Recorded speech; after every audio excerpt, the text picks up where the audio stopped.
IDFM Radio Anguin, 98 de la bande FM. Bonjour à toutes et à tous. Émission Au-delà du miroir. Au-delà du miroir, ce soir, avec comme invité Jean Pélissier. Il est diplômé de médecine traditionnelle chinoise, grand voyageur. Il est parti en Chine où il a rencontré des grands maîtres taoïstes. Il est passionné médecine. Il a écrit trois livres importants. On va l'accueillir tout de suite. Jean Pélissier, bonjour. Bonjour. Alors, vous êtes dans le sud de la France, hein? Oui, plus précisément à Marseille. Il fait beau? Oui, et puis voilà, ça fait plus de 35 ans que je fais du cabinet en médecine chinoise. Et passionné par toutes les facettes de cette médecine, oui. Alors, vous avez fait énormément de conférences. Vous avez écrit 3 livres, Les secrets de Centenaire, Mhm. qui vient d'être réédité, donc vous allez pouvoir proposer, puisqu'il était complètement épuisé. Oui, oui, tout à fait. Le Zongliu, c'est ça? Zongliu, qui veut dire en médecine chinoise blocage et stagnation, et c'est la définition un peu de cancer. C'est la terminologie qui nous permet de comprendre comment on peut se créer pas à pas un cancer. Et puis effectivement, le troisième livre que j'avais écrit, donc c'est Le grand jeu de la vie, qui est un peu un conte philosophique, un conte taoïste qui nous permet un petit peu d'envisager le sens de la vie au travers des principes taoïstes, des principes fondateurs de la médecine chinoise, oui. Alors, Le grand jeu de la vie, c'est le 3e que vous avez écrit. Oui, tout à fait. Parce que moi, j'aurais plutôt pensé que c'était le premier, mais bon, si vous dites que c'est le 3e, c'est un conte initiatique, hein, vraiment, où on apprend plein de choses, où on a du mal à quitter. C'est facile à lire. On a aussi plein de choses aussi sur la médecine chinoise, mais enfin des ABC, mais c'est un livre très, très intéressant. Si vous voulez, Oui. excusez-moi de vous couper la parole, Allez-y. j'avais essayé de faire une trilogie. Secret de Centenaire, c'est une des facettes qui n'est absolument pas enseignée aux Occidentaux au travers de la médecine chinoise, c'est-à-dire les méthodes de prévention.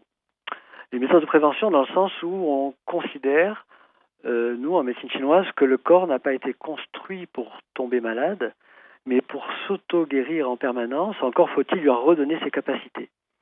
Et ces capacités, on les retrouve au travers d'une certaine hygiène de vie, effectivement, qui touche aux 3 grands piliers de la vie, que sont, d'une part, effectivement, la diététique, mais surtout, tout ce qui touche au mouvement, à la respiration, à la relaxation, au qigong, au sommeil, à la sexualité.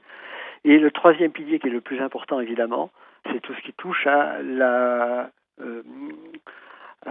au mental et aux émotions. Et donc ça, c'est l'ensemble des facettes de la prévention dans ce premier livre qui va nous faire vraiment comprendre comment recharger en permanence notre batterie au quotidien pour retrouver cette capacité qu'a notre corps de s'auto-guérir. Et puis, comme on n'est pas des saints et qu'on vit dans un environnement relativement stressant, eh bien, vont apparaître comme cela des signaux, des symptômes. Ces symptômes, pour nous, en médecine chinoise, ne sont considérés que comme des signaux d'alarme. Et quand on a la connaissance de ces signaux d'alarme, eh bien, on va retomber sur notre premier livre, à savoir mettre les méthodes de prévention pour redonner au corps la capacité de s'auto-guérir. Et donc, dans le deuxième livre, Zongliu, c'est un peu le fruit de 5 années de cancérologie qu'on avait eu avec notre maître, dont on reparlera peut-être tout à l'heure. Et au travers de ce livre, j'explique comment on peut se créer pas à pas une maladie interne, mais je parle autant du rhume, de la dépression que du cancer là-dedans. Et en comprenant bien cette philosophie-là, on comprend que, eh bien, des faits, peut-être que progressivement va devenir la cause de tous nos maux et qu'on va véritablement avoir envie de se prendre en charge au travers de ces méthodes de prévention. Et pour chapeauter tout cela, eh bien, j'ai écrit Le grand jeu de la vie. Ça vous intéresse un petit peu le pourquoi de ce livre? Oui, enfin, je l'ai lu. Moi, j'ai été assez fascinée parce que c'est un conte initiatique, d'un jeune garçon de 16 ans qui part en Angleterre, et qui découvre un maître, on peut dire. Mais vous allez en mieux l'expliquer que moi. En fin de compte, bon, j'ai une vie familiale assez chargée, j'ai beaucoup d'enfants et j'ai essayé d'expliquer à mes enfants un peu le sens de la vie et puis comme ça a mûri en moi pendant des années et des années ce livre dans le sens où on m'avait offert à l'âge de 14 ans le Petit Prince de Saint-Exupéry et très sincèrement, j'avais pas compris grand-chose dans le texte en lui-même, mais par contre, j'avais été fasciné, carrément fasciné par la couverture du Petit Prince et avec le Petit Prince avec son écharpe rouge et puis sur les cratères de la Lune. Et puis comme ça, une nuit, j'ai eu l'idée de créer une image mentale pour essayer de faire comprendre le sens de la vie au travers donc de cette image. Et cette image était une première falaise, donc cette première falaise avant la naissance, et puis une deuxième falaise en face de nous. Et cette falaise, on pourrait dire que c'est la mort. Et entre les deux falaises, eh bien, j'ai mis un câble. Et ce câble, j'ai intitulé ça le câble de vie. Et le câble de vie, pourquoi ? Parce qu'une des grandes définitions de la santé en médecine chinoise, c'est que c'est un équilibre précaire entre deux forces opposées que sont le yin et le yang, et que la santé n'est jamais acquise, qu'il faut en permanence la travailler au quotidien. C'est ce que j'ai appelé un peu dans ce livre l'égoïsme salvateur. Et donc, on va cheminer sur ce câble de vie. Quand on est à la naissance, on pose un premier pied sur ce câble de vie, et puis après, on ne peut plus reculer. On avance sur ce câble, et comme on est sur ce câble un peu comme un funambule, eh bien, j'ai imaginé comme cela que on pouvait avoir un balancier.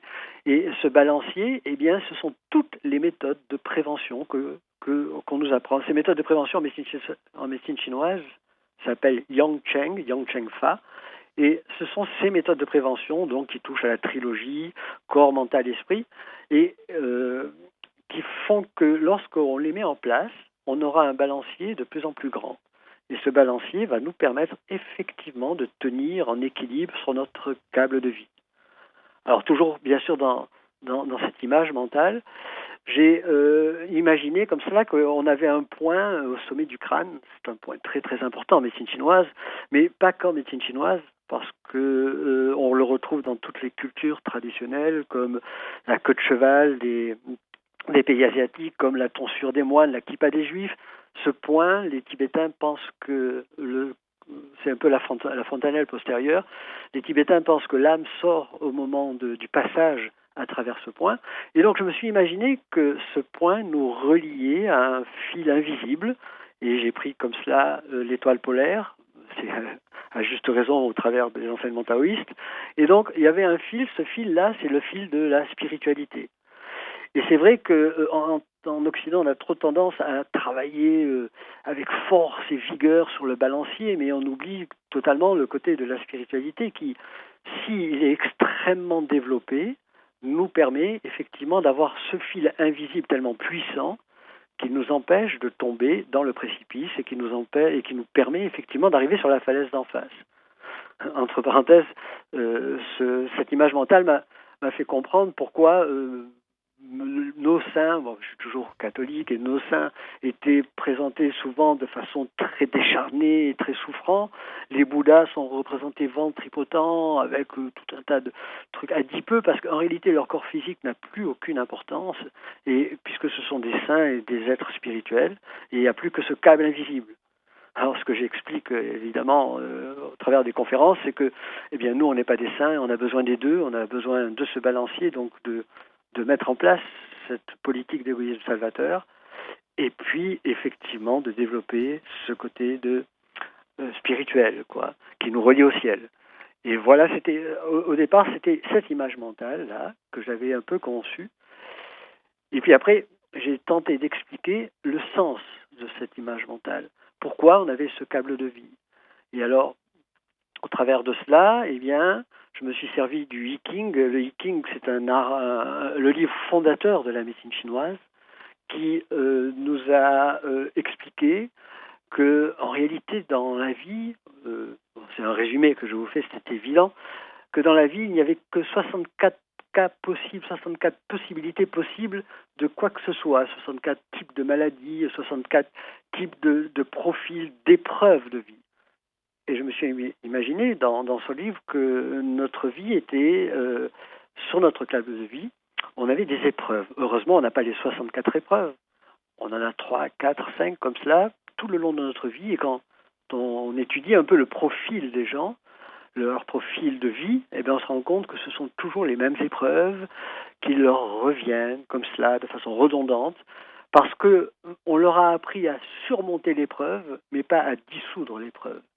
Et peut-être que ce que nous apprend, nous, en médecine chinoise, eh bien, c'est d'apprendre à revenir à la racine de cette épreuve pour qu'elle ne réapparaisse pas. Sachant que la première épreuve, évidente, c'est la peur de la falaise d'en face, donc c'est la peur de la mort. Et la plupart des pathologies internes sont liées justement à cette peur, à cette angoisse, qui font que, eh bien, ça va avoir des répercussions sur cette capacité d'auto-guérison de l'organisme. Voilà en gros, vraiment très en gros, le canevas de ce livre et comment j'ai tenté d'expliquer la vie donc à mes enfants et sachant qu'il y a des perches qui nous sont tendues. Et ces perches, c'est des perches de l'intuition. Et on apprendra petit à petit que l'intuition, eh bien, est directement reliée à un cocktail qui va se faire, un amalgame qui va se faire entre l'âme. On considère qu'il existe une âme en médecine chinoise qu'on appelle le Hun, qui est en relation avec le foie, et qui va se mettre en relation avec le Shen, c'est-à-dire le cœur, l'esprit, qui est à mettre en relation avec le cœur. Et quand il y a une relation entre les deux, eh bien, nous apparaît des intuitions, ou alors des événements de vie qui, eh bien, il faut être disponible pour pouvoir avoir ces événements. Et c'est à chaque fois des clés qu'on nous donne pour avancer sur notre cap de vie. Et voilà, grosso modo, ce que j'ai voulu expliquer dans ce livre. Alors, vous avez parlé du homme qui serait l'âme, Oui. le chêne qui serait le cœur. Vous parlez aussi du po et du chen ti. Oui, oui. Alors, le po, on peut dire que c'est quoi? Alors, grosso modo, on considère qu'il y a quatre entités fondamentales. D'abord, le po, si vous voulez, c'est le précurseur de notre corps physique. Une des définitions que l'on a en Occident, c'est le patrimoine génétique. Et ce qu'on explique comme cela à travers cela, c'est que, eh bien, on va apprendre que les émotions et le déroulement de la pensée ne commencent à exister qu'au moment de la conception, qu'au moment de la vie, et qu'après ça disparaît, et qu'avant il n'y avait pas, il y avait autre chose, il y avait l'âme. On y reviendra. Et donc le po, si vous voulez, c'est le précurseur de ce futur corps physique. Et c'est ce qui va donner donc tous nos organes internes, ça va être un petit peu la concrétisation de l'énergie en corps physique. Est-ce que c'est l'ADN? L'ADN en fait partie, mais bien d'autres choses aussi en font partie. Et ce qui fait dire d'ailleurs, puisque j'essaie de faire passer le message que les émotions apparaissaient au moment de la conception, c'est que eh bien, si vous naissez de 3 générations antérieures, bon, il ne faut pas trop qu'on m'écoute là, parce que sinon on va porter plainte aux 3 générations antérieures. Si vous naissez avec un foie tendu, par exemple, admettons que vos 3 générations antérieures soient des personnes qui soient un peu alcooliques, qui aient un foie extrêmement tendu, eh bien vous allez naître avec un potentiel de tension énergétique au niveau du foie. Et quand on sait que la colère appartient au foie, eh bien, vous allez être beaucoup plus tendu, vous allez être beaucoup plus nerveux, ça sera le bébé qui très facilement va pleurer la nuit, qui va être avec une explosion de yang très souvent. Et donc, on est très optimiste en médecine chinoise. C'est pour ça d'ailleurs que les médecins traditionnels anciens faisaient le diagnostic le plus tôt possible chez l'enfant pour expliquer aux parents les prédispositions génétiques, entre guillemets, de cet enfant-là, et pour expliquer que si tout au long de leur vie, ils mettent en œuvre ce qu'il faut mettre en œuvre au niveau des méthodes d'hygiène de vie, eh bien, ces prédispositions vont rester comme des cicatrices à l'intérieur de soi et ne remonteront pas à la surface. Donc on est aussi maître du jeu. On a ces prédispositions liées à ce fameux po qui a déclenché donc ce corps physique que l'on a. On a ces prédispositions, mais on est quand même aussi maître de ces prédispositions. Ça dépend de notre mode de vie. Et si on n'en a pas la connaissance, eh bien, plus que d'autres personnes ce type de profil sera hypertendu, sera obligé de prendre des bêta-bloquants toute sa vie, etc., etc. Voilà, c'est ce qu'on appelle le côté matériel du corps. C'est l'énergie des ancêtres. C'est une énergie qui nous est donnée avant notre naissance, c'est Voilà, ça? et en règle générale, on monte à 3 générations antérieures, on ne monte pas plus haut, parce que de toute façon, ça irait beaucoup trop loin, mais on remonte comme ça à 3 générations. C'est à la limite, il y a une causalité, les habitudes de vie de nos ancêtres que l'on va répliquer, que l'on va dupliquer, et si on y prend garde, et ça sera très important. Si un jour on a l'occasion ensemble de parler du cancer, eh bien, ce sera très très important à comprendre. Par exemple, le cancer n'est pas génétique, dans ce sens qu'on ne va jamais trouver le gène du cancer, et comme ça, du coup, on devient un effet et plus une cause, alors qu'en réalité, c'est le cordon ombilical qui n'a pas été coupé. On reproduit exactement le même schéma que nos parents et grands-parents, et donc ce sont les mêmes causes qui vont produire les mêmes effets, qui vont faire que petit à petit, on va se créer pas à pas ce type de maladie interne, que ce soit cancer ou profil de dépression, etc. Et à côté de cela, on a le Hun. Le Hun, H-U-N. Hun, Hun, oui, tout à fait. Eh bien, c'est quelque chose de très très subtil qui est indéfinissable par essence même. On peut pas définir l'âme, parce que c'est quelque chose d'inconsistant, c'est au-delà de l'énergie. C'est une énergie, mais ça va bien au-delà de cela. Et c'est ce Hun qui va venir habiter le corps physique. Et on dit qu'en médecine chinoise, qu'il est logé au niveau du foie. Et ça va être un peu le précurseur de l'esprit. L'esprit, lui, est situé, l'esprit, le mental, est situé au niveau du cœur en médecine chinoise. Le cerveau, pour nous, c'est juste, allez, comment on peut comparer cela? Une mémoire centrale de l'ordinateur. Oui, un ordinateur. Voilà. Mais c'est pas la celui... mémoire centrale, mais Oui. pour faire fonctionner comme cela, l'ordinateur a une âme, entre guillemets. On ne peut pas dire que l'ordinateur a une âme, mais il y a quelque chose d'autre qui fait fonctionner donc cette mémoire centrale. Et c'est donc l'esprit, le chêne, qui lui n'est pas logé au niveau du cerveau, mais au niveau du cœur, de l'énergie du cœur. Donc le chêne, c'est en même temps l'esprit et le cœur. C'est l'esprit, le mental et le cœur. D'ailleurs, le cœur en médecine chinoise est appelé le cœur empereur. Bon, il y a un petit problème en Occident, c'est que, par exemple, si je vous parle du cœur, on va tout de suite visualiser l'organe cœur. Alors que quand on parle d'un organe en médecine chinoise, c'est l'énergie de l'organe et non pas l'organe en tant que tel.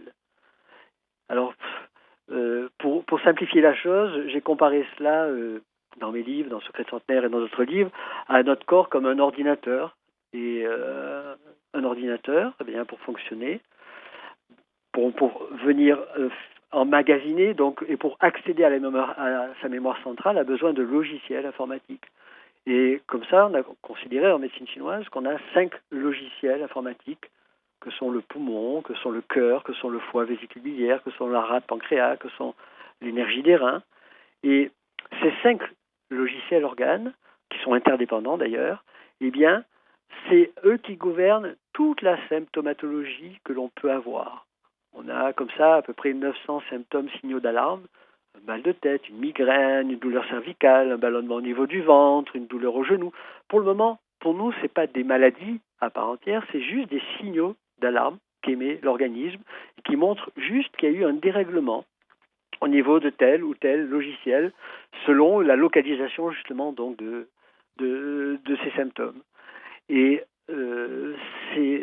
tous ces logiciels donc ont besoin pour fonctionner d'énergie. Bon, si vous voulez, tout à l'heure on parlera peut-être un peu plus de ce que l'on entend par énergie en médecine chinoise, mais d'ores et déjà, il faut savoir que quand on dit que l'esprit, le chêne, est contenu dans le cœur, c'est dans l'énergie du cœur, c'est dans le logiciel cœur qui contrôle bien autre chose que le simple battement cardiaque, systole, diastole. Ça va vraiment aller au-delà de cela, c'est tous les vaisseaux sanguins du corps, c'est tout le sang dans l'organisme, etc., etc. On dit que c'est l'organe yang dans le yang, et c'est l'organe empereur, comme son nom l'indique. Et d'ailleurs, si ça vous intéresse, après je vous parlerai peut-être d'une pathologie qu'on va trouver de plus en plus de façon importante en Occident, c'est la maladie d'Alzheimer, qui nous fait comprendre exactement ce qu'est le chêne et l'esprit au travers et que vous mettez dans le cœur. et qu'on met dans dans une non-contrôle de l'énergie du cœur par ce qu'on appelle l'énergie des reins. Ok, on va faire une petite pause musicale pour laisser un peu nos auditeurs réfléchir à tout ça et on va se retrouver tout de suite après. Alors, À tout de euh, suite. on se retrouve tout de suite. Merci. Ça dure pas très longtemps. À tout de suite. À tout de suite.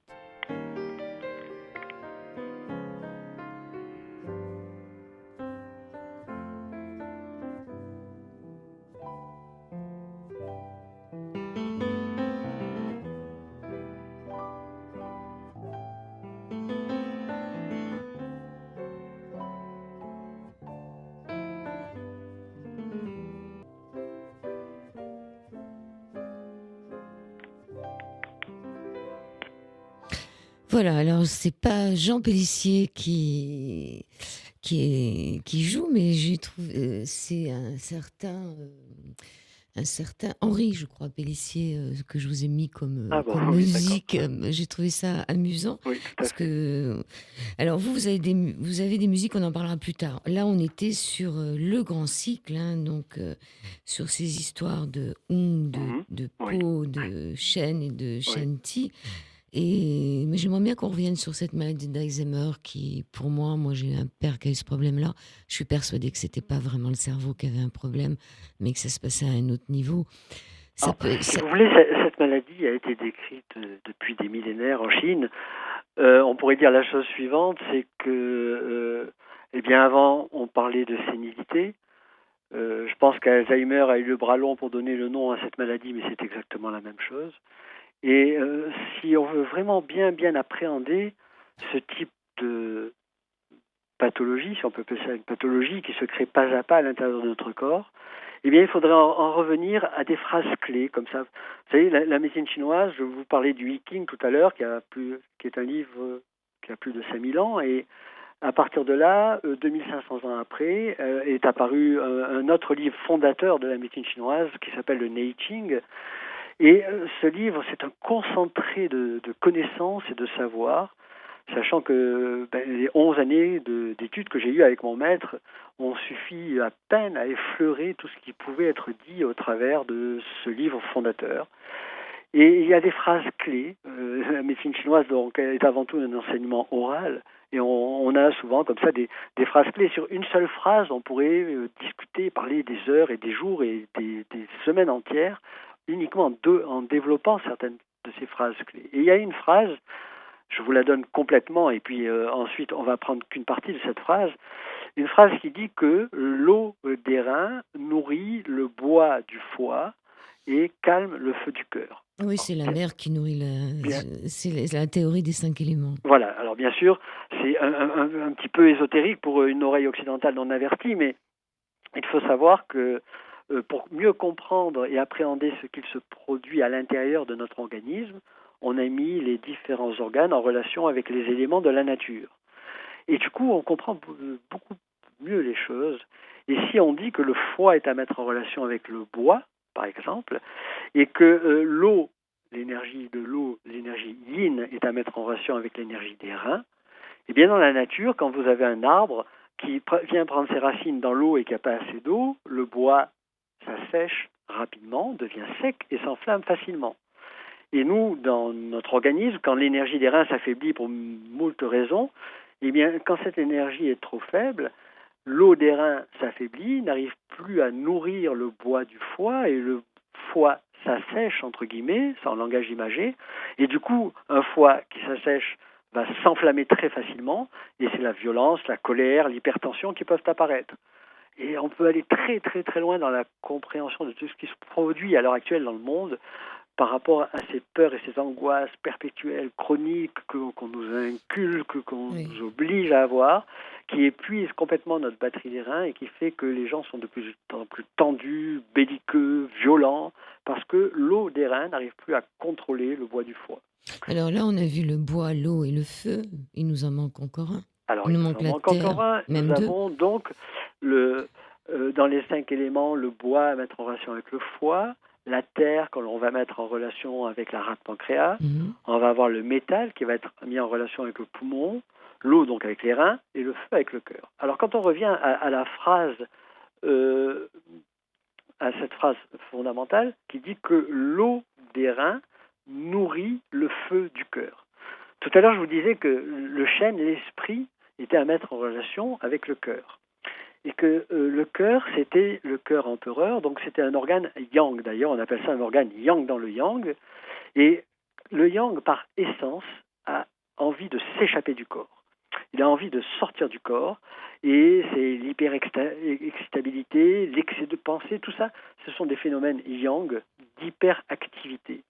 Mais heureusement que le cœur en permanence est contrôlé par cette fameuse énergie des reins, qui, au demeurant, donc, cette énergie des reins se recharge avec les méthodes dont j'ai commencé à vous parler tout à l'heure, des méthodes Yang Sheng. Et l'eau des reins va calmer le feu du cœur, empêcher que le cœur, si vous voulez, s'extériorise trop au niveau de son yang. Un des symptômes fondamentaux de l'excès de yang du cœur en médecine chinoise, c'est évidemment l'insomnie, et par excès de pensée. Et entre parenthèses, c'est aussi une des grandes causes, cette faiblesse des reins qui n'arrive plus à contrôler le feu du cœur, est une des grandes causes de ce qu'on appelle le burn-out. À l'heure actuelle, il y en aura de plus en plus, parce que les gens ont la batterie des reins complètement déchargée et le cœur n'est plus contrôlé, donc le feu du cœur s'échappe. C'est l'excès des pensées, c'est la dépression, c'est l'autodestruction, etc., etc. Et on a comme cela, à un certain moment, il y a ce que l'on appelle, je vais vous donner un terme barbare en médecine chinoise qui dit que l'énergie des reins fait un axe vertical avec le cœur et qu'on appelle ça l'axe Shaoyin. Et à un certain moment, cet axe va être cassé. Il va y avoir une rupture définitive. Cette rupture définitive, en réalité, ne pourra jamais, par quelque méthode que ce soit, être rétablie. Et donc on appelle ça la rupture de l'axe Shaoyin. Et en réalité, qu'est-ce qui se produit? C'est que définitivement, le cœur ne pourra plus être réellement contrôlé par l'énergie des reins. Et alors, ce fameux chêne, cet esprit, ce mental qui habite l'énergie du cœur, eh bien, va s'échapper du corps. Et les Chinois, les taoïstes, appellent ça une demi-mort. C'est-à-dire qu'en réalité, la définition de la maladie d'Alzheimer, c'est qu'à un certain moment, à force d'avoir puisé, vidé complètement la batterie de ses reins, l'énergie de ses reins, et parce qu'on n'a jamais appris à recharger cette batterie, si vous voulez, si vous me posez la question tout à l'heure de toutes les causes qui diminuent cette batterie des reins, vous comprendrez pourquoi il y en aura de plus en plus de ces pathologies-là. Eh bien, à un certain moment, le cœur ne sera plus contrôlé et l'esprit s'échappe de l'organisme. Et c'est exactement la symptomatologie que l'on voit chez les Alzheimer. Ils ont des émotions en dents de scie, ils n'ont plus aucune concentration, ils font des actes à contretemps. Et Ils ont peur aussi. c'est effectivement ce que les Chinois appellent une demi-mort. Alors le côté négatif, c'est que ça ne peut pas être guéri. C'est une rupture définitive et on ne va pas trouver le vaccin anti-Alzheimer, tout ça. C'est quand on étudie toutes les civilisations traditionnelles, on sait très très bien qu'on ne pourra pas trouver de médicaments anti-Alzheimer. Par contre, si on prend cette pathologie à temps, entre guillemets, eh bien on arrive à faire que l'évolution soit beaucoup plus lente et qu'elle n'atteigne pas des paroxysmes, juste en faisant donc essayer, en tentant un peu de faire un peu de recharge de batterie des reins, un peu tant bien que mal, mais c'est quand même quelque chose qui est un peu mais c'est une conséquence de notre mode de vie, et c'est très clair, et donc c'est pas quelque chose qu'on attrape de l'extérieur, c'est quelque chose qui se construit pas à pas à l'intérieur de nous. Voilà. D'accord. Donc, c'est irréversible et ça casse d'un seul coup ou ça casse petit à petit? Oh, les premiers symptômes apparaissent en quelques mois, et donc dans une durée de vie, on peut dire que c'est assez rapide. Cette cassure, quand elle a lieu, là, on s'en rend compte, mais quand on a le feeling en médecine chinoise et qu'on voit qu'il commence à y avoir cette cassure, eh bien, on peut quand même tenter de calmer le jeu par un rétablissement un peu des méthodes Yang Sheng, mais il restera toujours quand même des séquelles, quoi. Hein. Mais la personne s'en rend compte, elle, ou pas? Euh, Ça dépend. Elle-même peut ne pas s'en rendre compte, mais c'est souvent l'entourage qui fait qu'elle finit par se mettre en colère et s'énerver parce que c'est l'entourage qui la pousse au bout et qui essaye de l'aider, mais qui fait pas exactement ce qu'il faudrait pour l'aider, c'est-à-dire qui lui donne souvent des vérités qui blessent. Mais elle, franchement, surtout quand on a vu des Alzheimer très avancés, c'est plutôt l'entourage qui souffre, c'est pas le patient lui-même, quoi. Moi, j'ai l'impression qu'ils ont quand même une conscience jusqu'à la fin. Et en plus, comme il n'y a plus cette énergie des reins, donc il n'y a plus l'eau qui vient calmer le feu. Alors c'est des Et... consciences Mm, réelles, mais sporadiques. mm. C'est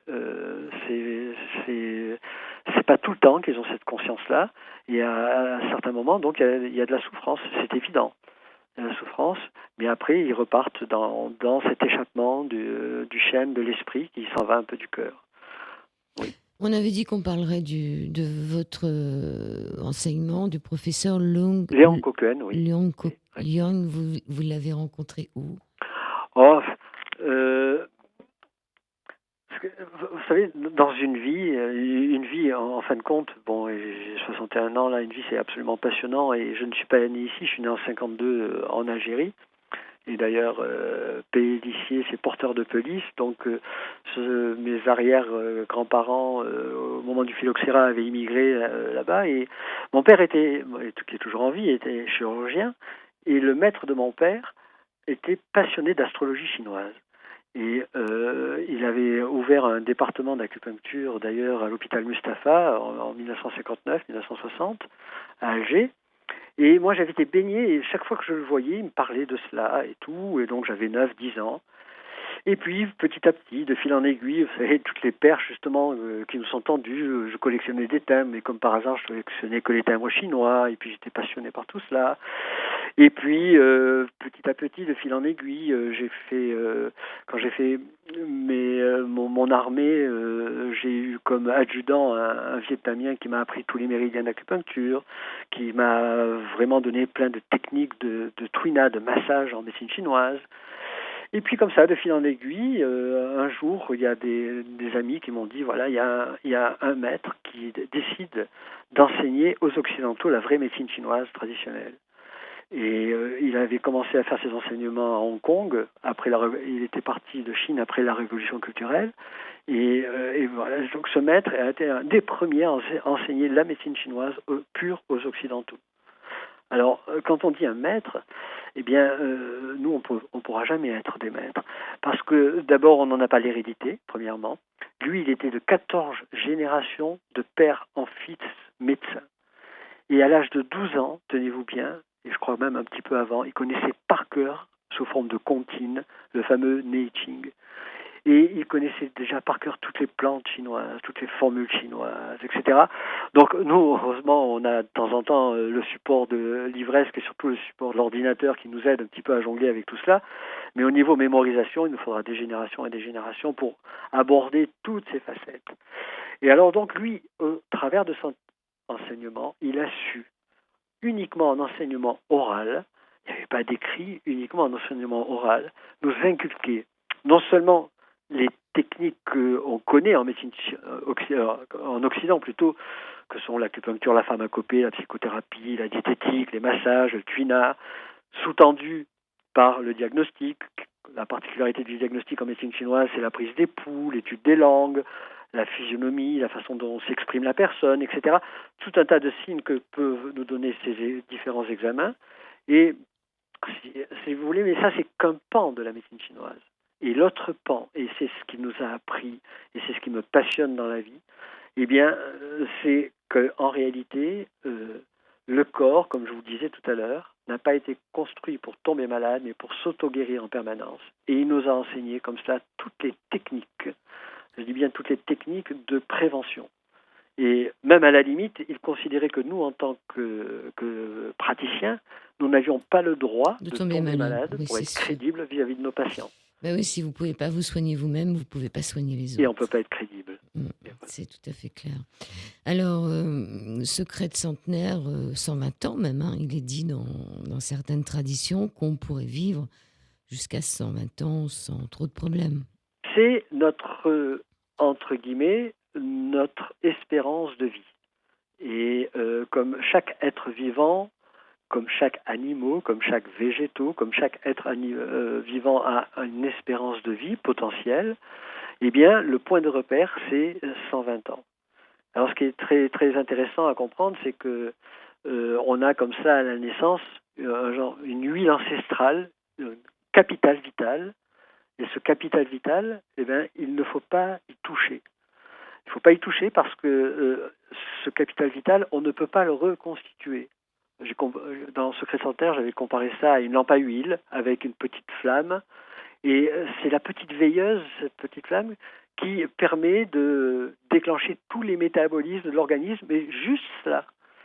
Et c'est cette petite flamme, si elle est trop importante, eh bien, elle va, faire diminuer trop rapidement cette huile ancestrale, et donc c'est un vieillissement précoce qui va arriver. Et toutes les méthodes de prévention en médecine chinoise consistent à ne jamais toucher à cette huile ancestrale. Et si on n'y touche pas, eh bien, elle va s'épuiser lentement et sa durée de vie est de 120 ans. Et donc, c'est pour ça qu'on explique au travers de ces méthodes que l'organisme a une batterie comme cela, qu'il faut absolument recharger en permanence pour jamais toucher à cette huile ancestrale. Oui. Bon, c'est pas toujours évident de pas y toucher, hein, parce que des fois, enfin, il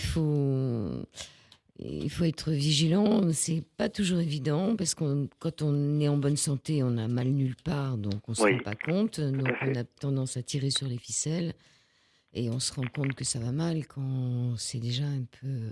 Mais bon, vous dites qu'il y a des, comment dire, il y a Pour des recharger il y a des cette batterie techniques pour d'airain. recharger et puis il y a des, comment dire, il y a des feux d'alerte. Enfin, il y a des Des alertes signaux qui. d'alerte, tout à fait, absolument.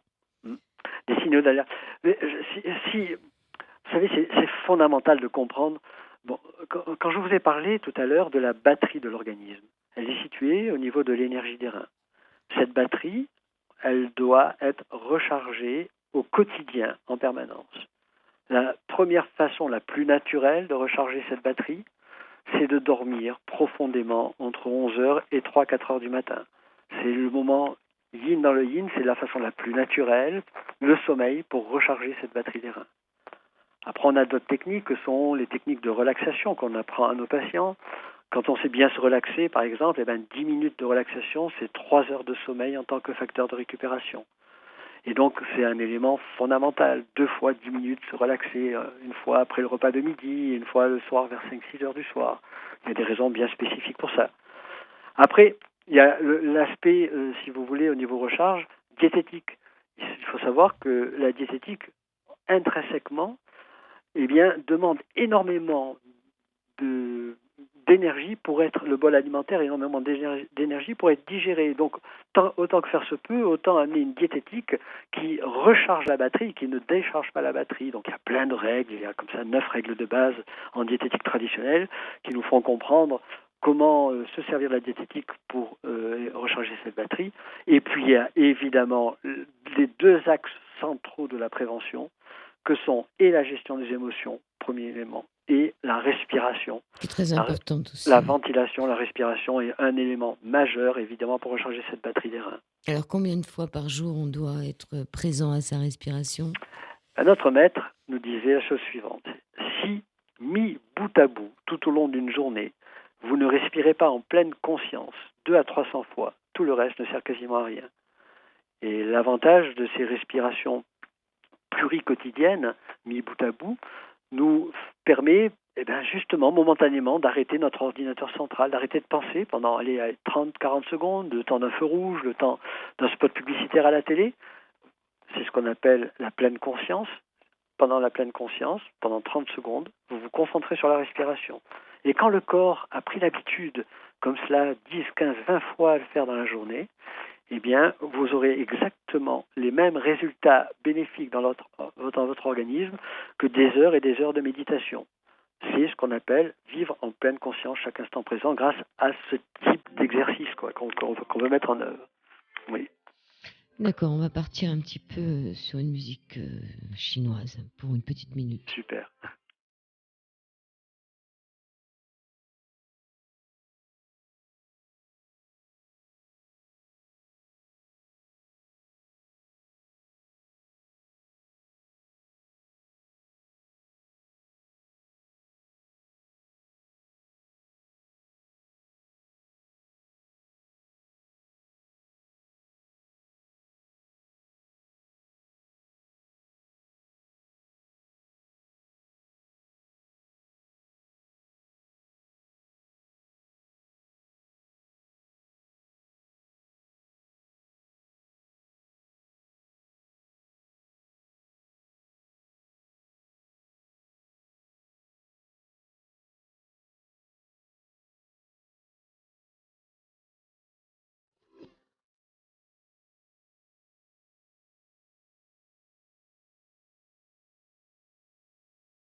Voilà, il s'appelle le Zongdoi. Je ne sais pas si c'est japonais, chinois ou enfin c'est pas de chez nous ça. Mais je ne sais pas si c'est du Non, c'est chinois, japonais, du ça. coréen, du chinois. Je ne sais pas. Vous avez reconnu, non, Jean Non, Pélissé? non, mais c'est Ça s'appelle La source de la vie. Donc magnifique. c'est un beau titre. Un beau titre. Alors, il y a plein dans ce livre, Le grand jeu de la vie, il y a aussi beaucoup pas de dictons, mais de citations. Ne portez pas les charges du passé, ne vivez pas au futur. La seule chose qui importe est de vivre le présent pleinement. Peu importe ce que vous offre la vie, vivez dans l'instant présent. Ça, c'est hyper important de ne pas ressasser le passé, de ne pas se projeter. Tout à fait. Et si vous voulez, en réalité, ressasser le passé, c'est un alibi à tous nos maux actuels. On va rendre fautifs nos actes du passé ou les actes que nous a fait subir dans le passé.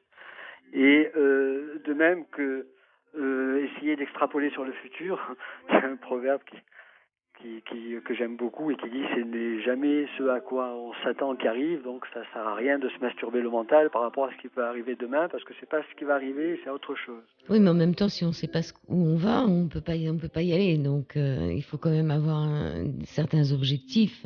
Par exemple, vous, pour faire ce que vous avez envie de faire, vous avez eu envie de le faire. Alors, on a cet objectif, on a un trajet qu'on peut changer de temps en temps un peu dans sa vie, parce qu'il y a des tonnes de choses qui peuvent arriver qu'on ne peut pas prévoir dans sa vie, totalement. Des perches qui nous sont tendues, qui nous font aller d'un câble à un autre câble, etc. Mais en réalité, le fond de... Tout à l'heure, j'ai essayé de faire passer le message suivant. C'est que la première cause des maladies internes que l'on puisse avoir en Occident, et quand on parle de maladies internes, ça va des rhumatismes, au diabète, à l'hypertension artérielle, aux cardiopathies, au cancer, à la dépression. La cause, le fer de lance de toutes ces pathologies, c'est avant tout la mauvaise gestion des émotions. Et que quand on comprend que chaque famille d'émotions est directement liée au fonctionnement de chaque organe, quand on comprend par exemple que la joie est à mettre en relation avec le cœur, que le poumon va diriger la tristesse, les soucis, que la réminiscence appartient à la rate pancréas, que la peur, le stress, l'angoisse appartient à l'énergie des reins, ou alors que le foie gouverne la tension nerveuse, la colère, qu'elle soit extériorisée ou intériorisée. Quand on comprend ce relationnel extrêmement étroit, eh bien, on va comprendre qu'en réalité, une émotion n'est excessive, n'est que la résultante d'un dysfonctionnement d'un organe interne. Ça, c'est déjà une vision que l'on n'a pas en Occident et qu'on devrait vraiment appréhender et comprendre. On ne doit pas, souvent les gens, quand ils entendent ce discours, pensent qu'on doit devenir des êtres émotionnels sans émotion, ce qui est complètement faux. En réalité, les émotions sont, c'est un peu la nourriture de l'énergie de l'organe, du logiciel organe. Mais quand une émotion, par rapport aux quatre autres émotions, prend le dessus en permanence, ou quand une émotion est trop violente d'un seul coup, donc une très forte peur, ou une très forte colère, ou une très forte joie, ah tiens, il vient de faire une crise cardiaque alors qu'il vient de gagner au loto, etc. Quand l'émotion est excessive, elle va carrément être ravageuse pour l'organisme et déclencher, être le facteur de déclenchement de plein de pathologies. Oui, le stress, c'est pas uniquement de divorcer ou Ah d'avoir. non. Le mariage est un stress aussi, et une Et naissance est un ça peut stress. devenir un stress, comme ça peut devenir une immense communion, quoi. Mais si vous voulez, pour en revenir à notre propos sur la conscience de l'instant présent, quand vous vivez là, ici et maintenant, en gros, ça veut dire quoi vivre ici et maintenant? Bien, imaginez-vous comme je suis en train de m'imaginer en ce moment, en train de me voir parler. Ce surmoi qui me regarde en train de parler, comme vous, ce surmoi qui vous regarde en train de m'écouter, eh bien, lui, il n'a pas d'émotion, il est invisible, il n'a pas de couleur, d'odeur, il n'a pas de jugement, il regarde, il est là, spectateur. Ça, c'est l'instant présent, la conscience de l'instant présent. Et l'avantage, c'est que quand vous allez avoir une émotion qui va être excessive, vous allez être spectateur de cette émotion grâce à la conscience de l'instant présent. Parce qu'en réalité, une émotion, vous en êtes l'écrivain, l'auteur, le réalisateur, le cinéaste de cette propre émotion, et vous allez monter ça, monter ça, monter ça comme un château de cartes qui va exploser. Et donc, vous êtes capable, grâce à la pleine conscience, de vous arrêter à la première image de l'émotion, de l'analyser et de passer à autre chose. Et ça, c'est fondamental à comprendre. C'est ce qu'on appelle atteindre la zénéité, c'est-à-dire, quelle que soit la situation extérieure, à condition que l'énergie des reins soit fondamentalement bien rechargée, vous êtes capable d'être le plus lisse, entre guillemets, au niveau des émotions, et surtout pas avoir des émotions exacerbées qui déclenchent toutes les maladies internes. Voilà un petit peu la vision, si vous voulez, de ce que l'on a, de ce que l'on entend en médecine chinoise par gestion des émotions. Alors tout à l'heure, vous parliez du rhumatisme. Alors les rhumatismes, vous les mettriez dans quelles émotions? Alors, en gros, l'énergie des rhumatismes, bon, on l'appréhende de différentes façons. Il y a une façon un peu matérialiste qui fait partie de la médecine chinoise, qui dit que les rhumatismes sont dus à 3 facteurs externes que sont l'humidité, que sont le froid et que sont le vent. Ces facteurs externes peuvent pénétrer dans l'organisme. Quand on parle du vent en médecine chinoise, c'est le vent de la nature, quoi. Je suis marseillais, donc c'est le Mistral, c'est le vent d'Est, ce que vous voulez. Mais tout ce que véhicule le vent, donc tous les microbes, tous les virus, tout ça, c'est un terme générique en médecine chinoise qui s'appelle le vent. Et pour peu qu'on ait une fatigue interne, que notre batterie des reins ne soit pas bien rechargée, qu'il n'y ait pas assez de protection de notre organisme, ces perversités, ce vent peut pénétrer à l'intérieur de l'organisme. Alors on parle aussi de l'humidité. L'humidité, c'est l'humidité ambiante, mais c'est aussi tout ce que vous faites pénétrer comme humidité à l'intérieur de votre corps. Et quand vous savez que les aliments humides en médecine chinoise sont l'excès de liquide que l'on peut ingérer, les graisses saturées, Le et laitage? toutes ces choses-là font partie de ce que l'on appelle l'humidité qui pénètre à l'intérieur de notre organisme. Donc il faudrait manger quoi quand on a des rhumatismes? Il ne faudrait surtout pas manger certaines choses. Et lesquelles, par exemple? La Aïe, viande? c'est difficile. C'est difficile à vous dire parce que je vais me mettre à dos beaucoup, beaucoup, beaucoup de gens, beaucoup de personnes.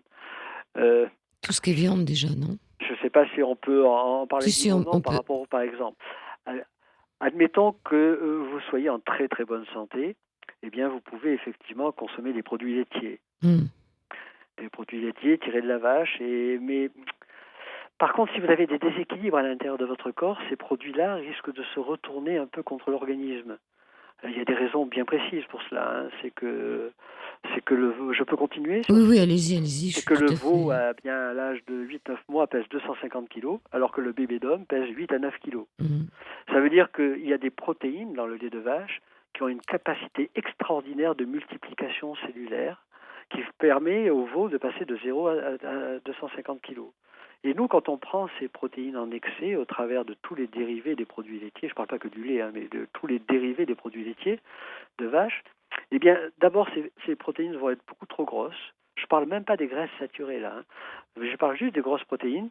Et comme notre corps n'est fait que de filtres, eh bien, ces grosses protéines, d'année en année, vraiment d'année en année, vont boucher progressivement tous les filtres de notre organisme. Mais l'autre problème, et ça c'est un problème fondamental, il n'y a pas longtemps j'avais fait une conférence avec le professeur Joyeux, qui est cancérologue à Montpellier, et qui avait fait toute sa conférence là-dessus, c'est que dès qu'on a un facteur inflammatoire dans l'organisme, dès qu'on a un facteur de multiplication, d'hypermultiplication cellulaire, parce qu'en réalité un rhumatisme, c'est une maladie d'autodestruction, c'est le corps qui en fait trop pour s'auto-guérir, et donc il y a une hypermultiplication cellulaire, et bien quand on prend ces produits-là, eh bien on démultiplie ces douleurs et ces maladies d'autodestruction. Et il se trouve quand les personnes ne font pas confiance en ce que nous on dit, par exemple au travers de la médecine chinoise, mais font juste l'expérience de 3 mois sans aucun de ces produits. Bien comme par hasard, toute leur douleur commence à se calmer. Ils ne vont plus avoir l'insomnie de 3 heures du matin qui appartient au foie. Ils vont avoir de moins en moins de ballonnements abdominaux et de reflux gastro-œsophagien. Ils vont avoir de moins en moins de douleurs cervicales. Toute cette symptomatologie qui est due à une tension excessive du foie, eh bien, va se calmer complètement juste en abandonnant ces produits-là. Alors, vous allez dire, oui, une vie sans fromage, sans rien. Et après, on se dit pourquoi Bah, il pas le reste fromage encore, de je crois, chèvre. mais je crois qu'il reste encore la brebis et la rigueur Voilà, et la parce que chèvre. la, Ouais. la brebis pèse le même poids que le bébé d'homme, Mm. 8-9 kilos à l'âge de 8-9 mois. Et donc, les protéines sont beaucoup plus assimilables par l'organisme, elles ne bougent pas les filtres. Et puis voilà, donc après, il y a d'autres règles, bah, pas trop salé, Pas trop de etc. Et pas viande tout non le temps, tout le plus. temps, tout le temps, mais Et la on peut quand viande. même se faire plaisir, quoi. Hein. Et la viande, qu'est-ce que vous en pensez? La viande. Vous savez, quand on étudie un petit peu la diététique chinoise, comme la diététique indienne, comme tout un tas de diététiques traditionnelles, il se trouve que on s'est rendu compte que les viandes étaient d'abord coupées en très petits morceaux, pour qu'il y ait le maximum de surface de contact au niveau de la cuisson, et qu'elles étaient cuites très très longtemps. Et une viande, en gros, c'est quelque chose de très yang, qui contient effectivement beaucoup de protéines, c'est très yang, mais quand on en prend de trop, le corps s'y habitue, ça se retourne contre l'organisme. Or, le problème des viandes, c'est qu'elles contiennent beaucoup trop de graisses saturées. C'est un facteur carrément de bouchage de tous les filtres du corps. Et donc, on devrait en prendre, si notre philosophie de vie dit qu'on est omnivore et qu'on peut prendre des produits animaux, si on n'est pas végétarien, ce qui est tout à fait louable d'être végétarien, et puis à la limite, notre maître nous disait, plus on avance en âge, plus on devrait devenir végétarien, effectivement, eh bien, si on prend trop de ces produits, ça va se retourner contre l'organisme, et c'est l'aspect feu, l'aspect yang qui va prendre le dessus, et qui va petit à petit entraîner toutes les maladies cardiovasculaires qu'on connaît en Occident, l'hypertension et bien d'autres pathologies. Alors, charcuterie, on tire une grande croix dessus. Hein. Ah, alors attendez. Là, je vais vous parler d'un grand concept de la médecine chinoise. Le grand concept est le suivant. Nous sommes des épicuriens. Il ne faut pas croire qu'on est là sous un globe et quand on fait la fête, eh bien, on fait réellement la fête. Et comme cela, en médecine chinoise, on considère qu'il y a deux catégories de diététique. Il y a ce qu'on appelle une diététique des jours de fête, ce qu'on appelle xiangshu, la jouissance par l'alimentation. Et puis, une diététique qui serait quotidienne.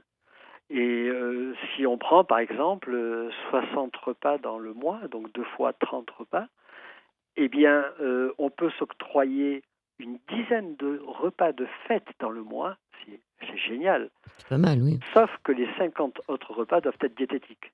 Et quand on connaît un peu la diététique en médecine chinoise, eh ben, en réalité on fait 40 repas de fête par mois, quoi. Hein. Et donc en réalité, dans les repas quotidiens, il va y avoir certains interdits, effectivement, et bien sûr toutes les charcuteries, tout ce qui est graisse, etc. Mais ces interdits ne seront interdits que pendant les repas quotidiens, qui, eux, donc comme seul rôle, c'est d'amener de l'énergie dans l'organisme et de ne pas fatiguer l'organisme. Et par contre, on pourra les reprendre, ces interdits, dans les repas de fête, pour justement ne pas vivre en ermite, en solitaire, et puis dire je ne peux pas manger ça parce que tu as fait ce gratin et tout. Non, ça fait partie d'un repas de fête, et le repas de fête ne pourra passer dans le corps qu'à condition que le chêne, que l'esprit, que le mental soit disponible. Si vous êtes en dépression et que vous prenez ce genre de produit, vous êtes sûr de tomber malade. Par Alors, contre, si c'est un vrai repas de fête, eh bien du coup ça passe. alors, en médecine chinoise, est-ce qu'il y a le jeûne? Est-ce que le jeûne existe? Et comment il est qualifié? Est-ce qu'il est bon, pas bon? Alors c'est une question assez embêtante parce que comme en Occident, on a un peu occulté tout ce qui touchait à la spiritualité. Il faut savoir que ça dépend quelle optique vous voulez donner aux jeunes. Si c'est dans l'optique de peur, de l'encrassage du corps, si c'est dans l'optique de nettoyer son corps, eh bien, comme cela, il y a tout un tas de techniques en médecine chinoise régulières. Ceci dit, entre parenthèses, nous avions aussi nos propres techniques. Par exemple, le vendredi, on mangeait aucun Du produit poisson. animal, etc. Eh bien, en Chine, il y a 2 jours, comme ça, le jour de la pleine lune et le jour de la nouvelle lune, où on va manger un genre de bouillie de riz, un riz qui a cuit très très très longtemps, qui s'est réduit en bouillie. Et on mangera que quelques légumes sous forme de soupe dans la journée, et puis rien d'autre. Et comme ça, 2 fois. Donc on a comme ça des périodes où on mange un peu moins et où on va faire beaucoup plus attention, surtout avant le printemps. Il y a plein de moments comme ça. Par contre, le véritable jeûne, c'est en médecine chinoise, en réalité, c'est un jeûne uniquement à visée initiatique. C'est-à-dire qu'on va à condition d'être suivi par un maître qui va être capable de détecter tous les symptômes que vous allez pouvoir émettre, parce que ça revient à faire une grève de la faim pendant 10, 15, 20, 30 jours. Si on n'y prend pas garde, eh bien vous allez carrément autodétruire votre organisme. Et c'est pour ça qu'un maître sera capable exactement de faire ce qu'il faut, de vous donner la petite potion qu'il faut au bon moment pour éviter cette autodestruction. Et à ce moment-là, le corps, lui, va se reposer complètement dans ses métabolismes, et du coup, l'aspect lié à la spiritualité va pouvoir s'amplifier. Voilà, donc c'est un peu... Bon, on pourrait en discuter des heures et des heures, mais c'est ce que je voulais vous dire par rapport aux jeunes, comment on le considère. D'accord. On va faire la dernière pause musicale. Je repasse sur la même musique de tout à l'heure, hein, Super. qu'on n'avait pas fini.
Voilà, donc c'est Zong Doi.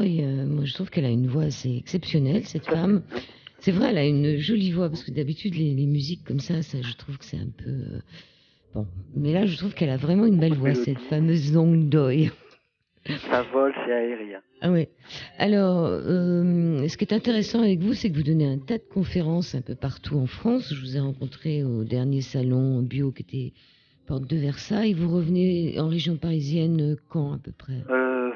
Là, je vais faire un stage complet de diététique pour les élèves de Michel Audoul à Paris, à son école, à l'école de Shiatsu, à la rue Monge.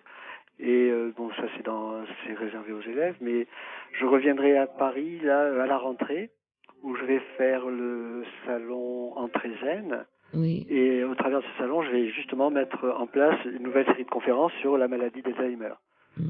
Et l'année dernière, c'était sur la prévention des cancers, et là, ça sera sur la maladie d'Alzheimer.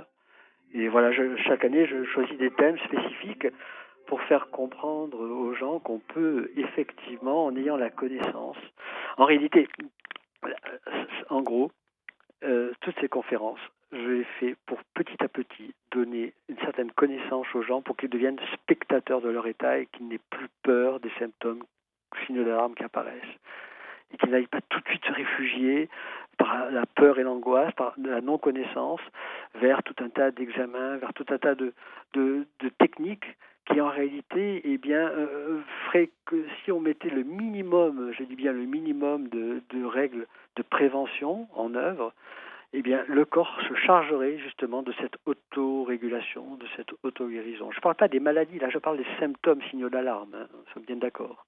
Et le problème, c'est que les personnes ne connaissent pas les symptômes. Alors, ce qui est intéressant avec vous, c'est qu'il y a ces conférences, mais il y a aussi tous ces coffrets, donc ces coffrets que vous proposez qui permettent aux gens de rester chez eux tranquillement et de regarder. C'est des conférences qui ont été filmées, c'est ça? Oui, alors, je vais expliquer un petit peu. Notre maître nous expliquait, pour recevoir 30%, il faut donner 70%. C'est un peu l'inverse qu'on fait en Occident. Et alors, les gens sont tout à fait étonnés quand ils vont sur mon site, et puis sur mon site, ils cliquent sur un endroit où il est écrit YouTube, et quand ils cliquent à cet endroit-là, ils tombent sur 5 conférences complètes que j'ai mises sur YouTube, que j'avais faites, donc les dernières conférences que j'ai faites à Paris, etc. Donc ils peuvent déjà s'initier tranquillement au travers de ces conférences aux méthodes de prévention. Et ensuite, progressivement, donc toutes les personnes qui me connaissent, et quand j'ai leur adresse mail, tous les mois, je leur écris un nouvel alicament. Tout ça, c'est gratuit. Hein. Ça, c'est Ils, très ils bien, les reçoivent un nouvel alicaments, hein, alicament. Là, ouais. le prochain que je vais écrire là, demain ou après-demain, ça va être sur l'asperge. Le dernier, c'était sur la fraise. Mm. C'est tout ce que nous donnent les traditions et la médecine chinoise au travers de l'effet de ces... Bon, le terme ne plaît pas à tout le monde, mais j'appelle ça alicament, et donc de ce pourquoi on doit prendre des fruits de saison et de région, etc. Tout ça, je l'explique au travers de ça. Et puis à côté de ça, et c'est vrai, j'ai fait un enseignement depuis des années et des années. Alors cet enseignement se divise en 2 parties.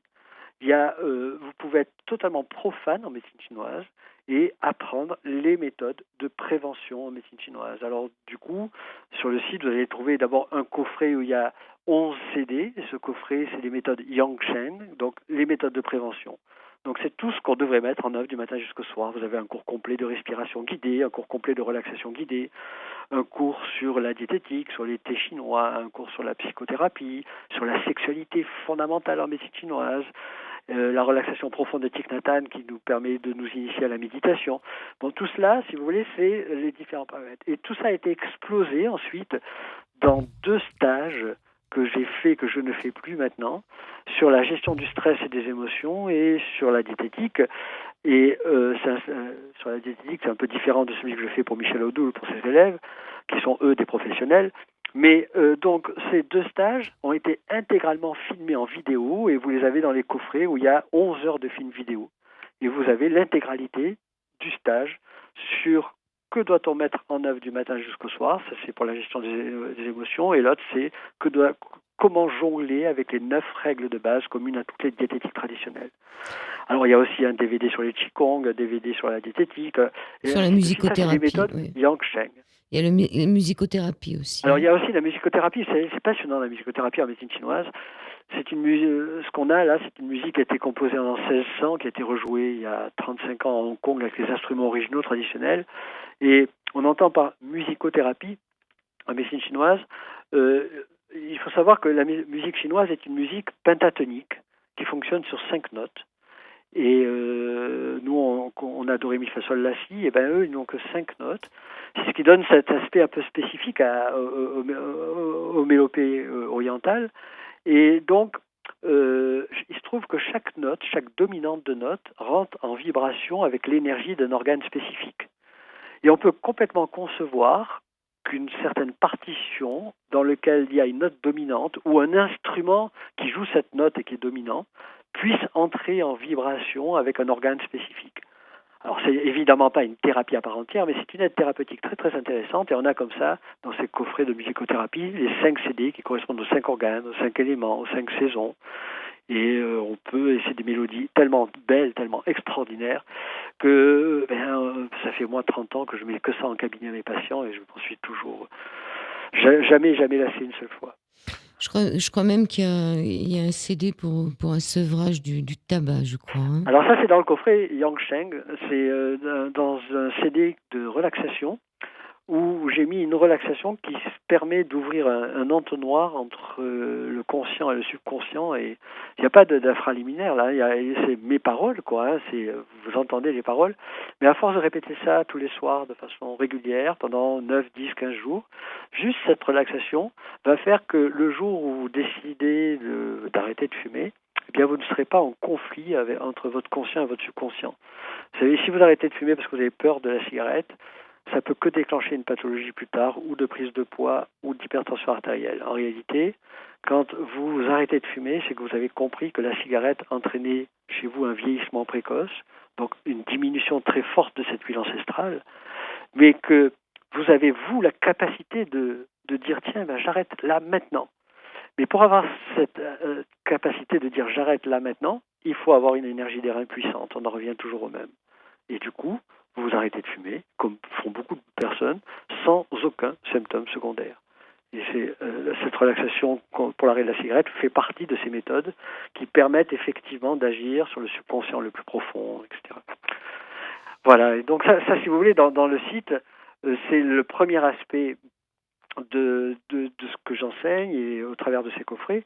Mais de l'autre côté, il y a des personnes qui ont envie de faire des écoles de médecine chinoise, de se préparer à des écoles, ou alors des étudiants qui sont déjà dans des écoles de médecine chinoise, et puis ou alors des praticiens qui ont envie de... Et dans ces coffrets, j'ai essayé de faire passer l'enseignement total qu'on a eu de notre maître en oralité, en pure oralité. On a vu cet enseignement. Et effectivement, à travers ces enseignements, vous allez pouvoir étudier la médecine chinoise. Le dernier coffret que j'ai sorti, c'est un coffret sur la digitopuncture. Vous allez pouvoir apprendre à faire venir l'énergie au niveau de votre main, comment vous automasser, comment retrouver les points d'urgence, c'est vraiment un enseignement très, très graduel.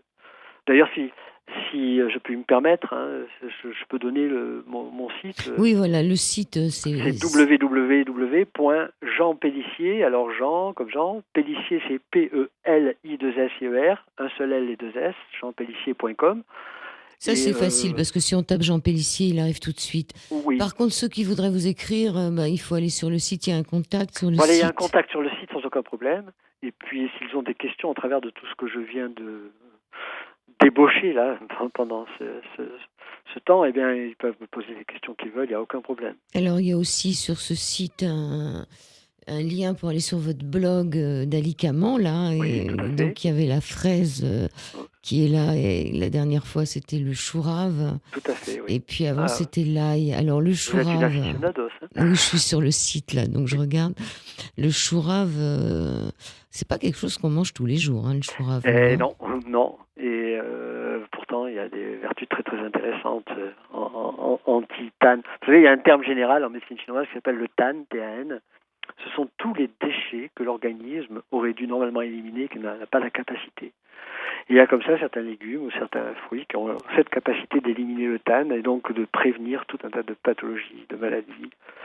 Mais il y a une autre règle aussi, c'est que souvent on a quelques minutes encore. Oui, on a encore 15 minutes. D'accord. Si vous voulez, souvent les gens sont un peu trop radicaux quand on leur dit, la fraise c'est bon pour telle ou telle raison, ou eh bien ils vont en prendre tous les jours, ils vont être trop excessifs par rapport à ça. Et il y a une règle très très importante parmi les 9 règles diététiques qui dit qu'on ne devrait jamais remanger le même aliment du jour au lendemain pendant 9 jours d'affilée. Et pourtant, là, vous sur votre site, là, Alicamment, il y a un proverbe chinois qui dit chaque jour manger une fraise est favorable à la beauté, renforce le corps, fortifie et nourrit. Mais voilà. Une seule. Ouais. Une belle. Une seule fraise et pas un kilo de fraises. Oui, donc il faudrait arrêter de manger les choses qu'on aime surtout, parce que je pense que ce qu'on n'aime pas, par exemple, je sais pas, le céleri, enfin, je sais pas, c'est peut-être qu'on en a besoin. Vous savez, il y a une thérapie qu'on ne voit plus trop maintenant et qui a été un petit peu... On ne peut pas réinventer tout le temps. Les médecines, tout a déjà été complètement dit depuis des millénaires dans les traditions. Et à un certain moment, je me souviens, il y a 20, 25 ans, 30 ans, on parlait d'instinctothérapie. C'est-à-dire que on disait aux gens, allez, suivez les instincts de votre corps et mangez ce que votre corps demande. Sauf que, et ça c'est une notion que j'ai essayé de faire passer dans mon livre Le Grand Jeu de la Vie, dont on parlait en début d'émission, c'est qu'en réalité, donc, notre corps est en équilibre sur ce câble de vie, et puis il essaye en permanence de retrouver cet équilibre grâce au balancier, etc., etc. Mais à un certain moment, si on ne prend pas garde aux signaux d'alarme émis par l'organisme, et a fortiori sur les occultes, parce que vous avez un petit bobo un petit mal de tête, et bien d'un seul coup, vous prenez tout de suite un comprimé d'aspirine, alors qu'en réalité, il faudrait analyser le pourquoi de ce mal de tête, et puis peut-être arrêter de manger et se coucher le soir 20 minutes après, ou de ne pas mastiquer, ou de faire le gros repas du soir. On comprendrait comme ça plein de choses. Eh bien, plutôt que de faire ça, on camoufle, et alors tous ces symptômes signaux d'alarme peuvent se réunir entre eux pour déclencher ce que l'on appelle une maladie interne. Et c'est toutes les maladies que l'on connaît en Occident. Et or, ces maladies internes, elles, nous font énormément vaciller de notre câble de vie. Elles écourtent notre espérance de vie. Et c'est un peu comme si le corps voulait raccourcir cette vie. Toutes les maladies internes, quelles qu'elles soient, quand vous les analysez, sont des maladies auto-immunes, c'est-à-dire que le corps en fait trop pour s'auto-guérir. Et quand on a bien compris, quand on a bien cette vision-là, d'ailleurs on devient en médecine chinoise, un médecin de médecine chinoise n'a jamais guéri personne. Il a redonné au corps la capacité de s'auto-guérir. C'est complètement différent. Ça nous rend beaucoup plus humbles. On n'est pas des guérisseurs. On a la capacité de rendre, on tente plutôt, de rendre à notre patient cette capacité qu'il a de s'auto-guérir. C'est une vision qui est un peu différente. Et donc, quand on est dans cette phase d'autodestruction, eh bien, il se trouve que toutes les envies et tous les instincts que l'on a vont accélérer cette autodestruction. Le diabétique va être attiré de plus en plus par le sucré, l'insuffisant rénal va être de plus en plus attiré par le salé, la personne qui a un foie extrêmement tendu ou une hépatite va être attirée par tout ce qui est acide, et plus il en prend, plus il déséquilibre son organe et plus il augmente la symptomatologie. C'est pour ça que nous, on opte pour la variété. Et cette loi des 9 jours est fondamentale, c'est-à-dire qu'on doit varier les saveurs, les odeurs, les couleurs, et puisque chaque élément a une vibration spécifique. Et déjà, si vous appliquez la règle, je mange que les fruits de saison et de région, c'est déjà ça. Déjà, c'est une grande avancée. Ce qui n'est pas forcément évident dans une grande ville de manger des fruits de saison, oui, tout à fait. De saison, oui, mais vraie rééducation, quoi. Mais de région, c'est un peu difficile. Alors l'asthme, par exemple, ça viendrait d'où? Alors il y a plusieurs causes d'asthme. D'abord, là, évidemment, l'asthme, c'est une insuffisance de l'énergie du poumon, une sécheresse du poumon. Mais la plupart du temps, par exemple, si on voit ce lien qu'il y a entre l'énergie des reins, l'eau des reins, et on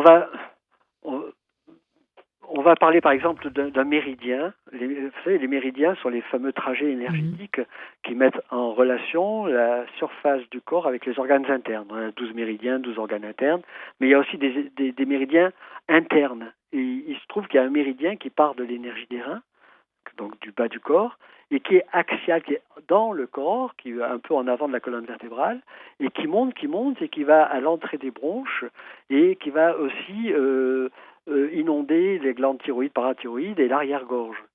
Et concrètement, quelqu'un qui est stressé, qui est angoissé, va faire effondrer l'énergie de ses reins, l'eau de ses reins, et avant de se créer des problèmes de cystite ou d'infection urinaire ou des problèmes de calculs rénaux locaux, ces problèmes vont être exportés, cette chaleur va être exportée le long du méridien, et vous allez, quelqu'un qui a peur, qui est stressé, angoissé, va facilement avoir une sécheresse à l'entrée des bronches, donc générer des crises d'asthme.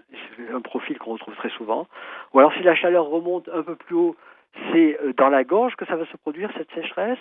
Donc il va être plus sujet aux angines à répétition, et ça va être une cause interne à ce moment-là, bien que le facteur viendra de l'extérieur au niveau viral, mais ça sera une cause de sécheresse interne. Et puis c'est la personne qui va racler en permanence, mais ça c'est lié directement à cette fatigue au niveau de l'énergie des reins. Vous voyez, ça va très très loin pour l'explication des maladies et des symptômes. C'est souvent chez les enfants. Alors qu'est-ce qu'on fait pour ces enfants? Il y a énormément d'enfants qui ont des problèmes d'asthme. C'est de plus en plus. Ils ont ça, et ils ont les bronchiolites. D'abord les enfants. Dès qu'ils ont ce type de problème-là, on devrait tout de suite leur arrêter tous les produits laitiers de vache. C'est évident, totalement évident, et de plus en plus de pédiatres, d'homéopathes le disent et le clament. Si l'enfant n'a aucun problème, c'est qu'il a hérité de ses générations antérieures assez de batterie des reins et d'énergie des reins pour pouvoir donc éliminer ces déchets véhiculés par l'alimentation. Mais dès que l'enfant est dans un milieu de peur, de stress, d'angoisse, de divorce, un enfant, mais même en bas âge, Mm. et un enfant émotionnel à part entière, dès qu'il a hérité d'une batterie d'air un peu amoindrie, eh ben, ces produits-là, c'est la goutte d'eau qui fait déborder le vase. Et quand on arrête, eh bien, il y a beaucoup de choses qui se calment. Ça, on le voit très souvent. Hein. D'accord. Donc, ce secret des centenaires, enfin, Oui, secret au pluriel, de c'est secret centenaires centenaire, oui. au pluriel qui fait 300 pages, Mhm. comment se le procurer pour ceux que ça intéresserait, pour ceux qui aiment Eh lire? bien, vous pouvez vous procurer directement sur le site. D'ailleurs, au lieu de 27 euros, vous l'avez à 21 euros le livre. Et donc, c'est très facile. Ou vous le commandez directement sur le site, ou alors vous remplissez le bon de commande sur le site et puis vous envoyez directement à l'adresse qui est donnée dessus le chèque et puis vous le recevez 2 ou 3 jours après. Voilà, donc c'est très très facile de l'avoir. Est-ce que vous me permettez de donner le numéro de téléphone qui est sur le bon de commande? Oui, oui, oui, oui, Parce qu'il y a des personnes qui n'ont pas Internet oui. et ça existe, hein, parce que c'est pas évident de s'être mis tous à l'informatique. Alors, si vous voulez contacter Jean Pélissier, il est à Marseille. L'adresse est le 182 boulevard du Redon, Redon, Oui, au 182. Marseille, il y a des arrondissements. 13009. 1309, 9e arrondissement, c'est ça? Ça marche comme Paris, Marseille, hein. Oui. Et le téléphone, c'est le 06 11 57 41 89.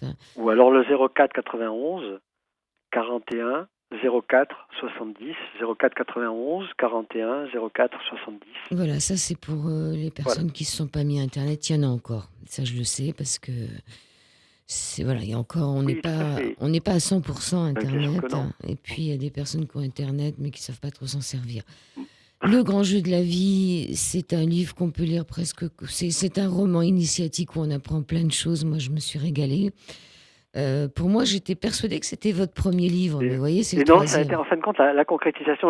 Pour la petite histoire et pour terminer sur ce livre-là, je l'ai mûri en l'espace de 20 ans ou une quinzaine d'années et je l'ai écrit en une nuit de dépression. Mm. C'est-à-dire que je l'ai écrit en écriture automatique toute une nuit. Il y a tout qui est sorti, Est-ce que vous allez nous dire que vous faites des dépressions, vous? Mais heureusement, on n'est Ouais, pas des. Il y a des moments où on a des épreuves de vie. parce que vous vous en donnez peut-être trop aussi, hein. Votre énergie des reins doit être faible avec Oh tout ce non, que non, vous elle est très faites. forte. Ça fait 30 ans que j'ai pas vu un médecin, j'ai pas eu Je de me moque de vous. maladie, strictement rien. Non, non, non, non. Mais il y a des moments où on a des chocs de vie. Et mon maître nous disait, plus on avance dans la connaissance, plus les épreuves qui sont sur notre câble de vie sont importantes. Mm. Alors je préfère être berger, comme ça au moins, j'ai pas trop d'épreuves dans la vie. Mais c'est vrai que au décours de très grosses épreuves, eh bien, on a le droit de temps en temps, mais une dépression, ce que j'appelle une dépression, c'est pleurer 2 ou 3 nuits, quoi. C'est pas se morfondre pendant des semaines et des semaines et se renfermer dans une carcasse qui fait qu'on occulte tout ce qui est autour de nous. Et donc, on doit accepter ces moments de joie comme ces moments de perte d'un être cher, n'importe quoi. Mais après, on doit très très vite. C'est pas on doit, c'est le corps qui en réalité retrouve sa capacité de s'autoréguler, de s'auto-guérir. Oui, parce qu'on est tous, vous le dites dans le livre Le grand jeu de la vie, on est tous confrontés à la mort, mais aussi à la souffrance Oui. et Et aux épreuves de vie. aux épreuves et Oui. aux passions Oui. qui sont aussi destructives. Mm. Voilà. Donc, oui, on peut tous avoir des dépressions. Donc, vous l'avez écrit en une nuit. Il est assez fantastique parce que peut-être un peu plus d'une nuit quand même. Alors, c'est-à-dire que j'ai écrit toutes les têtes de chapitre et Ouais. tout les diagonales en une nuit. Et après, bien sûr, je l'ai peaufiné et puis j'ai rajouté des choses. Mais la trame a été faite comme ça. Voilà. Oui. Et oui. C'est un de mes amis philosophes qui m'a donné l'idée de faire je vous en dis pas plus, mais qui m'a donné l'idée de faire la conclusion de ce livre et c'est ce qui a donné aussi le piment à la fin de ce livre. Voilà. Et Je lui rends les, hommage là. et les maximes des têtes de chapitre Ah, sont j'adore faire tirées. ça. Chaque fois que je lis un Ouais. livre, chaque fois que là je Je viens d'éditer depuis quelques mois un cahier qu'on appelle les cahiers de cynobiologie. Oui, c'est ce que je regardais aussi, hein, qui peut Voilà. aussi se Et c'est faire. un abonnement. Les gens peuvent carrément télécharger gratuitement un numéro hors série. Et à chaque page, je mets à chaque fois un nouveau proverbe, un nouveau. Et j'adore parce que ce sont des phrases clés. Hein. Là, j'en ai une sous les yeux. Je vois Confucius. En cherchant à hâter les choses, on manque le but. Et la poursuite de petits avantages fait avorter les grandes entreprises. Et donc, quand on médite sur ces petites phrases-là, eh ben, on refait toute la philosophie et on comprend et ça rentre plus dans notre subconscient. Donc, j'adore faire cela et chaque fois que je lis un livre et que je tombe sur des phrases comme ça, eh ben, je les coche tout de suite. Il faut pour apprendre mes livres parce qu'ils sont tous surlignés et puis après, je les mets dans un carnet et ça me permet de les ressortir au moment de mes écrits, quoi. Voilà. Et aussi, tout le monde pense que le grand est mieux que le petit. Je suis le seul à vouloir être petit. Je suis riche parce que mes désirs sont inférieurs à mes capacités. Si mes désirs étaient supérieurs, je serais pauvre. C'est extraordinaire. Ouais, c'est vraiment. C'est absolument passionnant. Donc c'est tiré des sutras, le sutra du cœur, le message de Lao Tse, Soyons zen et les messages de Confucius, tout ça aux éditions Chai Ching Chong Bliss Oui, sous forme de édition. bande dessinée, c'était extraordinaire, oui. Ouais. Eh ben écoutez, j'espère qu'on se retrouvera. Vous allez faire Marjolaine aussi? Non, plus maintenant parce que c'est un peu lourd. C'est trop long, ouais, ça dure longtemps. Eh ben, je préserve ma monture et que non, je préfère faire 2 salons à Paris, c'est médecine douce et entrée zen, et puis faire. Les gens qui iront sur mon site comme cela vont être tenus au courant. Je vais mettre en place un nouveau stage dès la rentrée sur les techniques d'automassage et de digitopuncture, etc. Et donc, ça sera mis sur mon site dans mon agenda, entre guillemets. Et donc, ceux qui sont intéressés pourront effectivement assister à ces stages, oui. Alors, il y en a pour tout le monde. Il y en a pour ceux qui aiment lire, avoir du papier dans les mains. Il y en a pour ceux qui aiment regarder ou écouter sans se déplacer. Puis, il y a ceux aussi qui voudront vous retrouver. Mais ça, sur votre site, il y aura aussi les conférences que vous faites et les endroits où on pourra vous retrouver. Je vous remercie. C'est moi qui vous remercie. Jean Pélissier, et continuez à nous faire de bons cours de médecine traditionnelle chinoise et tout ce que vous faites. Je vous remercie beaucoup et surtout merci pour votre accueil et puis à bientôt peut-être. Oui, oui, on pourrait refaire une émission sur la médecine chinoise, peut-être avec les gens qui posent des questions, ça pourrait être intéressant. Tout à fait. Voilà. Merci. Merci beaucoup, très bonne soirée à tous. Très bonne soirée à vous. Merci.